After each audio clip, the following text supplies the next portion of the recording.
తాజా అంశాన్ని చూస్తున్నాం. భద్రాచలం గుట్టపై ఉన్న హరినాథ బాబా ఆలయం వద్ద కళ్యాణ మండపం కుంగింది. కళ్యాణ మండపం కింద కొండను తవ్వడం వల్ల కుంగినట్లు తెలుస్తోంది. ఇక మరిన్ని వివరాలు మా ప్రతినిధి లింగయ్య నాడి తెలుసుకుందాం. లింగయ్య, చెప్పండి, హరినాథ బాబా ఆలయం వద్ద కళ్యాణ మండపం కుంగడానికి కారణాలేంటి? రాకేష్, ప్రస్తుతం కొంత ఈ ఘటన స్థానికంగా భద్రాచలం పట్టణ వాసుల్ని, ప్రధానంగా కొండ కింద ఉన్న కొంతమంది నివాసాల్లో ఉన్న ప్రజల్ని కొంత ఆందోళనకు గురి చేస్తున్న అంశంగా చెప్పవచ్చు. ఇవాళ ఉదయం నుంచి కూడా భద్రాచలం పట్టణంలో భారీ వర్షం కురుస్తుంది.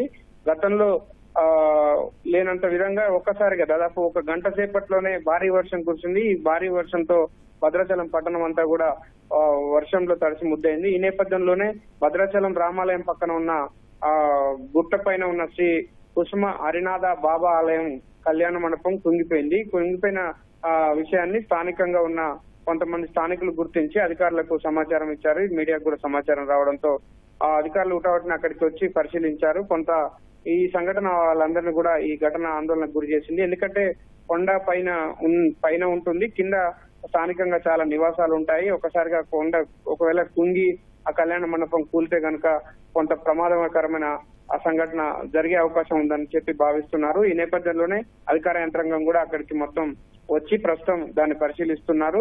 అయితే కొంతమేర కుంగిన మాట వాస్తవమే. కింద కొండను తవ్వడం వల్ల, నివాసాల కోసం కొండను తవ్వడం వల్లనే ఈ ఘటన చోటు చేసుకుంది, కుంగిబాటు చోటు చేసుకుందని అధికారులు భావిస్తున్నారు. ఇప్పటికే జిల్లా కలెక్టర్ జితేష్ బి పాటిల్ కూడా అక్కడికి చేరుకుని అధికార యంత్రాంగాన్ని, రెవెన్యూ యంత్రాంగాన్ని అప్రమత్తం చేశారు.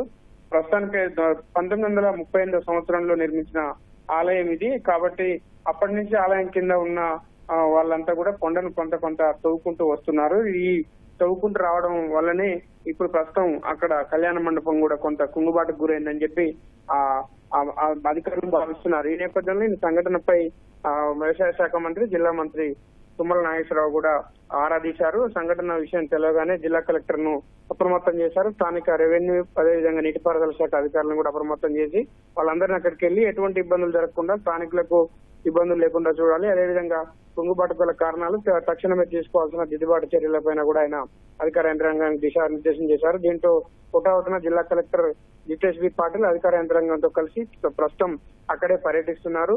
కుంగుబాటు గల కారణాలు తెలుసుకుంటున్నారు. ప్రత్యామ్నాయంగా ఏం చేయాలి, దిద్దుబాటు చర్యలు ఏం తీసుకోవాలన్న అంశాలపైన కూడా అధికార యంత్రాంగానికి దిశానిర్దేశం చేస్తున్నారు. రాకేష్, ధన్యవాదాలు లింగయ్య.